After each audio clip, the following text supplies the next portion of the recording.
Morning students. Maths में हम अपना चैप्टर कर रहे हैं 13 फील्ड्स एंड फेंसेस। इसमें अभी तक हमने पेरीमीटर के बारे में पढ़ा है। आज हम पढ़ेंगे एरिया कि एरिया हम कैसे निकालते हैं। जैसे ये है स्क्वायर। स्क्वायर का पेरीमीटर कौन सा होता है बच्चों? जो ये बाउंड्री होती है ये होती है, इसकी लेंथ जो होती है वो होता है पेरीमीटर। लेकिन अब स्क्वायर का एरिया कौन सा होता है? इस बाउंड्री के अंदर जो ये वाला पूरा पार्ट होता है, जो आप रेड कलर से मैं शेड कर रही हूँ, ये पूरा पार्ट होता है एरिया। और एरिया हम अब कैसे निकालेंगे? देखिए ये स्क्वायर है, इसकी जो ये साइड्स होती हैं इनको हम शॉर्ट में बोलते हैं ए। आर्म को हम शॉर्ट में बोलते हैं ए, तो इसको हम ए से डिनोट करेंगे। अब इसकी टू साइड का मल्टीप्लिकेशन ही एरिया होगा, यानी कि ए मल्टीप्लाई ए, यही हमारा होगा एरिया।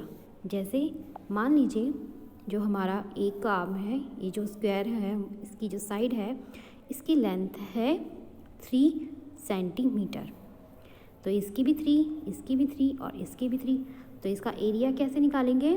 3 मल्टीप्लाई 3 यानी कि 9। इसी तरीके से अब रेक्टेंगल में पेरीमीटर हमने निकाला था, तो कैसे निकाला था? जो ये वाली बाउंड्री होती है और ये वाली, इसकी लेंथ को हमने प्लस करके निकाला था रेक्टेंगल का पेरीमीटर। और अब एरिया कैसे निकालेंगे? एरिया कौन सा होता है? ये देखिए, ये जो इसकी बाउंड्री के अंदर वाला जो पार्ट होता है ये होता है रेक्टेंगल का एरिया।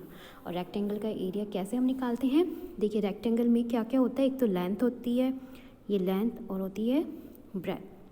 तो आप लेंथ मल्टीप्लाई ब्रेथ कर देंगे तो आपका जो आंसर आएगा वो रेक्टेंगल का एरिया होगा। अब हम एरिया की कुछ यूनिट्स के बारे में जान लेते हैं। देखिए स्क्वायर का एरिया ए मल्टीप्लाई ए। इसी तरीके से area of rectangle length multiply breath.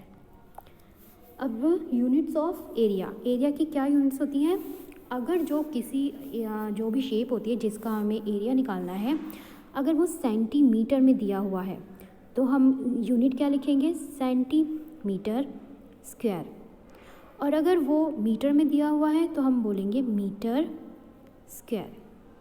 जैसे मान लीजिए ये है स्क्वायर, जैसे हमने पीछे किया, इसकी साइड है 3 सेंटीमीटर, ये भी 3 सेंटीमीटर और ये भी 3 सेंटीमीटर।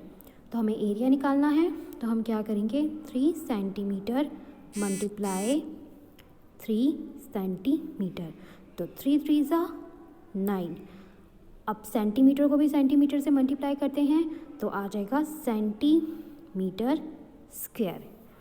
तो स्क्वायर का एरिया क्या हो गया? 9 सेंटीमीटर स्क्वायर। और अगर ये मीटर होता तो आप लिखते मीटर स्क्वायर।